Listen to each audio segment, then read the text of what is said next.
Tell us, first of all, what was his demeanor? Did he seem that he acknowledged what had happened and that he felt a certain sense of responsibility or remorse?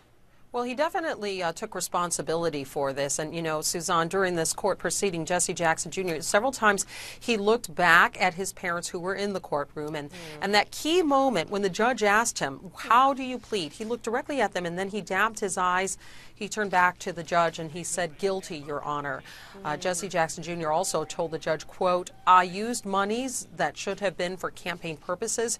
He is pleading guilty to a felony. This is a felony, conspiracy to commit wire fraud, mail fraud, and false statements. The judge also asked him about his state of mind, you know, getting a sense of was he aware of what was happening in the proceedings. As you well know, Jackson has said that he suffers from depression and bipolar disease, and in fact he acknowledged in the court that he was a patient for a while at the Mayo Clinic. But Jackson's attorney told the press that this is the beginning of a new day and that he is optimistic. I will answer a question that I've received many times, and it's a question about how he's doing. It turns out that Jesse has serious health issues. Many of you know about them. We're going to talk about them extensively with the court, and those health issues are directly related to his present predicament. That's not an excuse, that's just a fact. And Jesse's turned the corner there as well, and I think there's reason for optimism here too.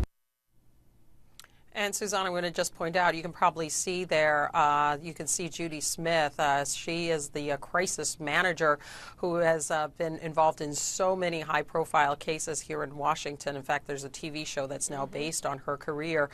So she is involved here. And I can tell you what led up to this point, what led up to this day, is the lawyers and the prosecution, they've actually been talking, and the prosecution and the defense, they have actually a plea agreement. And as part of that agreement, they have said that a sentence of about 3 to 4 years and a fine between, say, $10,000 and $100,000, that would be appropriate. But it is ultimately going to be the judge's discretion. The judge could sentence to him as much as 5 years in prison and a $250,000 fine. His sentencing scheduled for June 28th, Suzanne. Okay. Thank you.